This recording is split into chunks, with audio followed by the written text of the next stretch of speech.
제목이 나오게 된 이유가 뭔가를 오늘 본문의 말씀에서 간단하게 살펴봅니다. 11절을 보세요. 미쁘다 이 말이여. 이 말이 어떤 말입니까? 뒤에 나옵니다. 미쁘다 이 말이여. 그러면 미쁘다는 말은 무슨 뜻이냐면 이 말은 믿을 만한 말입니다. 이 말은 사실입니다. 이런 뜻이에요. 미쁘다 이 말이요. 지금부터 내가 할 말이 있는데 지금부터 하는 말은 다 믿을 만한 것이고 사실이니 귀를 기울여 들어주십시오. 이 말이에요. 자, 그러면 이제 무엇이 믿을 만한 것이고 무엇이 사실인가 하는 것이 12절에 나옵니다. 11절이군요. 11절 뒤에 우리가 주와 함께 죽었으면 또한 함께 살 것입니다. 이 말. 그리고 12절에 참으면 또한 함께 왕노릇 할 것입니다. 이 말이 믿을 만한 것이고 사실이다는 뜻입니다. 자, 그러면 우리가 주와 함께 죽었다고 할 때의 그 말의 의미는 무엇입니까? 예수님이 십자가에서 못 박히셨죠? 그때 나도 함께 죽었다 이런 뜻이에요. 예수님께서 십자가 위에서 죄의 삭을 치르실 때 내 몸에 지어져 있던 죄악의 덩어리가 함께 십자가에 매달려 있다는 뜻이죠. 예수님께서 십자가에서 울부짖으시면서 엘리 엘리 라마 사박다니 나의 하나님 어찌하여 나를 버리셨습니까? 라고 울부짖고 운명을 하셨을 때 나도 그 자리에서 함께 죽은 것입니다. 그러니까 예수님의 십자가의 죽음은 곧 나의 죽음을 의미하는 것입니다. 그래서 우리는 주와 함께 죽은 자들이라고 말하고 있는 것입니다. 그러면 예수님의 죽음의 의미는 무엇입니까? 예수님께서 십자가에서 죽으셨다라는 말의 의미가 뭐겠어요? 한편으로는 하나님의 공의를 이루신 것을 의미합니다. 하나님의 공의는 죄를 놔두지 못하십니다. 그 죄에 대한 반드시 대가를 치르게 되어 있는데 그 죄의 삭시 바로 사망이에요. 그러니까 십자가에서 예수님께서 돌아가셨다 또는 우리가 그 십자가에서 같이 죽었다라고 하는 말의 의미는 하나님의 공의를 이루셨다는 뜻이 되는 것입니다. 그런가 하면 또 다른 한편으로는 우리를 향하신 하나님의 사랑이 확증되는 사건이 그리스도의 죽으심이요 그와 함께 죽은 우리가 하나님으로부터 사랑을 받았다는 의미가 되는 것입니다. 이 하나님의 사랑을 우리에게 확증시켜주고 있는 결정적 사건은 십자가에서 죽으심 이후 3일 만에 다시 부활하신 사건입니다. 이 그리스도의 부활을 통해서 우리를 향하신 하나님의 지고한 사랑이 전달이 된 것이죠. 그래서 우리는 그리스도의 부활로 인하여서 새로운 생명을 부여받게 된 것이고 그때로부터 우리는 새로운 생명을 가지고 사는 자가 된 것입니다. 이런 생명을 가진 자에게 있어서 주어지는 가장 큰 특권이 하나님 나라에 들어가는 것이죠. 그래서 우리는 지금부터 하나님 나라의 백성으로 하나님 나라를 소망하며 살아갈 수 있게 된 것입니다. 자, 그러면 그리스도와 함께 죽은 자가 또한 그리스도와 함께 산다라고 할 때 이 그리스도와 함께 산다는 말은 그러면 무엇을 의미하는 것인가? 당연히 우리가 그리스도를 믿어요. 예수를 믿고 이제 죽습니다. 그러면 그 이후에는 하나님 나라에 들어가죠. 그런 의미에서 다시 사는 미래적 사건은 당연한 것입니다. 그럼에도 불구하고 다시 산다는 의미는 그렇게 미래에 일어날 일만을 말하는 게 아니라 지금 현재 살아가고 있는 내 삶에서도 다시 사는 삶이 있습니다. 무슨 말이냐면 내가 그리스도와 함께 죽었으니 그리스도와 함께 삽니다 라는 말은 그리스도께서 살아오셨던 그 삶의 방식을 이제는 내 삶의 방식으로 여기고 그렇게 산다는 말씀의 뜻이 되는 것입니다. 그럼 예수님께서 이 땅을 사실 때에 모든 인류의 죄를 어깨에 짊어지시고 십자가의 길을 걷지 않으셨습니까? 고난과 고통의 길을 걸으셨죠.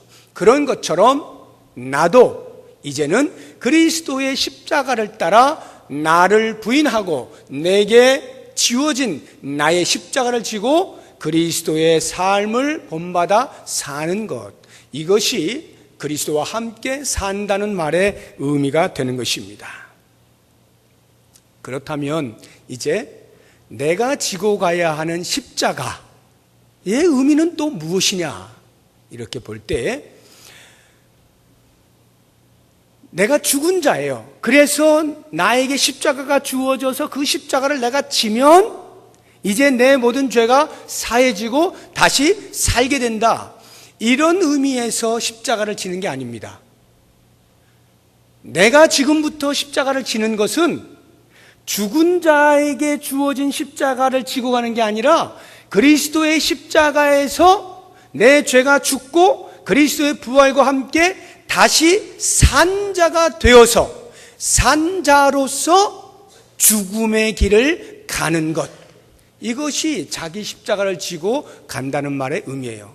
즉 내가 십자가를 지고 감으로써 다시 살아나기 때문에 지고 가는 게 아니고 다시 산 자이기 때문에 내 어깨에 짊어진 내 십자가를 내가 기꺼이 지고 간다라고 하는 것입니다.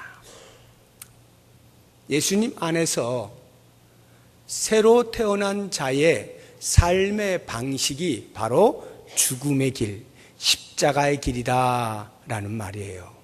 이건 대단한 역설입니다. 살았기 때문에 자기 십자가를 지고 가는 죽음의 길, 대단한 역설이에요. 바울이 이것을 우리에게 이런 식으로 구체적으로 증명을 해주고 있습니다. 오늘 말씀 12절 보세요. 12절 보면 두 가지가 나오잖아요.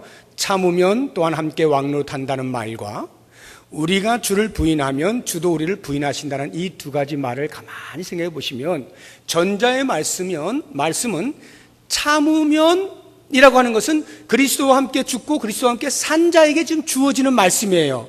그런데 그 산 자에게 뭐라고 하시냐면 참으면 또한 함께 왕노릇 할 것이다. 예수를 믿으면 형통하고 예수를 믿으면 평탄하고 예수를 믿으면 근심과 걱정이 사라지고 예수를 믿으면 이제부터 늘 웃고 행복하기만 할 것입니다 라고 말하는 것이 예수 믿는 믿음의 가치를 알려주는 것 아니겠어요?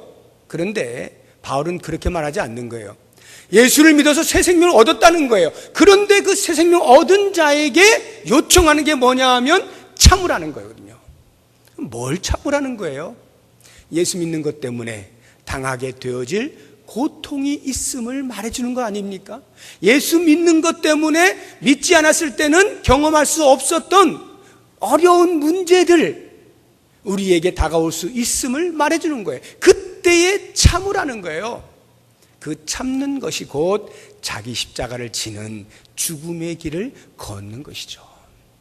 그렇게 참으면 그 참는 자에게 주시는 상이 있는데 그리스도와 함께 영원히 왕노릇하는 삶을 살게 해주시겠다는 거예요. 그 다음을 보세요. 후자를 보면 우리가 주를 부인하면 주도 우리를 부인하실 것이다. 이게 무슨 말이겠어요?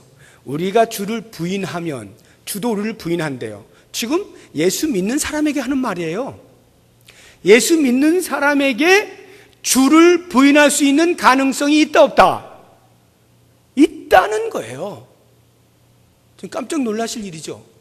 예수 믿는 사람에게 예수를 부인할 수 있는 가능성이 있다. 이 말의 의미는 구원에 관하여서 구원이 떨어져 나갈 가능성이 있다는 말이 아닙니다. 예수를 믿는다 할지라도 예수 믿는 사람답게 자기의 옛 성품에 대하여 완전히 죽고 새 사람으로 입어 사는 삶에 있어서 부족함이 있다는 겁니다. 그래서 여전히 우리가 그리스도를 믿는다면서도 옛 성품에 이끌려 살아갈 수 있는 가능성이 있다는 거예요. 그게 바로 주를 부인하면이라는 말이에요. 그렇게 되면 나중에 주님도 나를 모르신다고 하는 거예요. 무서운 말 아닙니까? 이것은요, 우리가 예수를 믿고 나서도 얼마만큼 나 자신을 계속해서 처복종시키며 살아야 하는지를 알려주는 말씀인 것입니다. 예수 믿는다고 하는 순간부터 이제 우리는 죄도 짓지 아니하고 늘 주님과 동행하면서 기쁨의 삶을 사는 게 아니라 여전히 옛날에 내가 예수님을 알지 못했을 때 사탄의 지배 아래서 살았던 그 삶의 방식, 옛 성품, 그것이 여전히 남아있다는 거예요. 그 찌꺼기가 있다는 거예요. 그래서 그것대로 살아갈 욕망이 끊임없이 우리에게 솟구쳐 오른다는 거죠. 바로 그 부분에 대하여서 계속해서 나를 죽이고자 하는 애씀이 있을 때 나는 비로소 산자로 살아가게 되는 것입니다. 제가 이 배가 여러분들이 어떻게 보시는지 모르겠어요. 제가 날씬해 보입니까? 만약에 날씬해 보이시면 제가 상당히 노력을 하는 겁니다. 애를 쓰는 거예요. 여러분들이 보실 때 배가 튀어나오지 않도록 제가 애를 쓰는 거예요. 힘을 꽉 주고 이렇게. 집에서 평소에 가만히 넋놓고 있으면 우리 집사람은 언제나 오늘 났나 내일 났나 이래요. 그 정도로 제가 이제 배가 많이 나왔어요. 이렇게 감출 일도 아니죠. 제가 36을 입습니다. 근데 지금 오늘 입은 옷이 35예요. 얼마나 힘들게 지금 제가 서 있겠어요? 배에 힘을 꽉 주고 서 있습니다. 제 마음에 이 35를 내가 맞춰야 된다. 이 바지를 버릴 수가 없다. 나는 어찌하든지 허리를 줄여서 35를 입고야 말 거야 라고 하면 생각만 가지고 아무리 35 그냥 밤에도 꿈에도 그냥 30을 외쳐도 전혀 줄지 않습니다. 35 입으려면 그만큼 노력을 해야 되는 거예요. 운동을 해서 빼야 되는 거예요. 그래서 제가 그나마 하는 게 월요일마다 이제 등산을 하려고 애를 씁니다. 제가 무릎이 굉장히 안 좋아서 등산이 절대로 의사들이 권유하지 않는 가장 나쁜 운동 중에 하나인데 제가 반대로 하고 있습니다.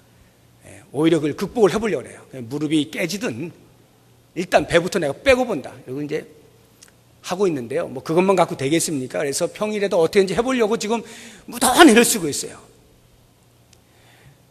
배는 운동을 해서 빼야 그나마 뭐 1mm라도 빠지는 거지 가만히 앉아서 생각으로만 빠져라 절대 안 빠지는 거예요.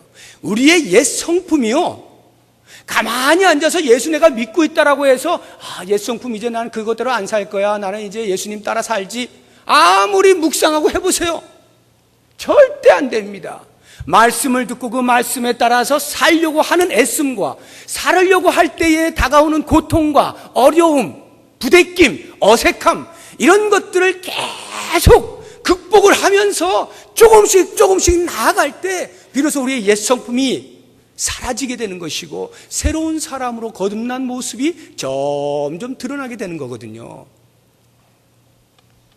제가 머지않은 시간에 35 아닌 34 바지를 입을 날을 꿈꾸면서 노력을 합니다. 여러분들이 예수를 믿은 사람으로서 예수 믿는 사람답게 보이는 그 슬림한 그거 있잖아요. 예수 믿는 사람은 쫙 빠진 그거 있잖아요. 이 몸 말고요, 영적인 몸 말에 쫙 빠진 그거를 꿈꾸시면서 내게 붙어있는 그 옛 성품의 그 더러운 찌기들, 그걸 하나씩 자꾸 잘라내는 거예요. 애를 써보세요. 그러다 보면 거기에서 하나님께 주시는 놀라운 은혜, 복들을 누리게 되는 거예요. 이 잘려나가는 기쁨. 제가 등산을 하면서 그냥 너무너무 힘들거든요. 중간에 올라갈 때마다 그냥 여기서 그만둘까를 하루에 몇 번을 합니다. 그런데 끝까지 올라가거든요. 끝까지 올라가면 그 위에서 느끼는 희열이라고 하는 것은 올라가 보지 않은 사람은 모르는 거거든요. 우리의 옛 성품을 잘라내는 게 얼마나 힘든지 몰라요. 워낙 두껍게 붙어 있거든요. 우리의 몸에 딱 달라붙어 있기 때문에 이거 바꾸어내는 게 쉽지가 않아요.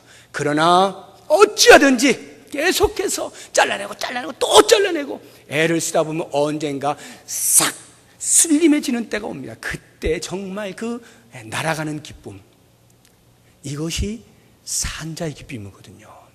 그러니까 오늘 말씀의 제목을 다시 한번 묵상해 보세요. 살았으니 죽어야죠. 뭐가 죽어야 된다는 거예요? 나의 옛 성품이 죽어서 산자답게 살아가자라는 것입니다. 오늘 세가적으로 수료하시는 분들 꼭 이 말씀 기억하시면서 지금부터 나는 우리 부평동무께서 같이 신앙생활을 하면서 내 신앙의 모습을 아주 예쁘게 만들고야 말 거야, 이런 각오를 하시고요. 우리 모든 성도님들도 모쪼록 원하기는 주님 부르시는 그날까지 계속해서 날씬날씬하게 이렇게 만드셔서 멋진 신앙생활, 하나님께 영광 돌리는 삶을 사시기를 주의 이름으로 부탁드립니다. 기도하겠습니다.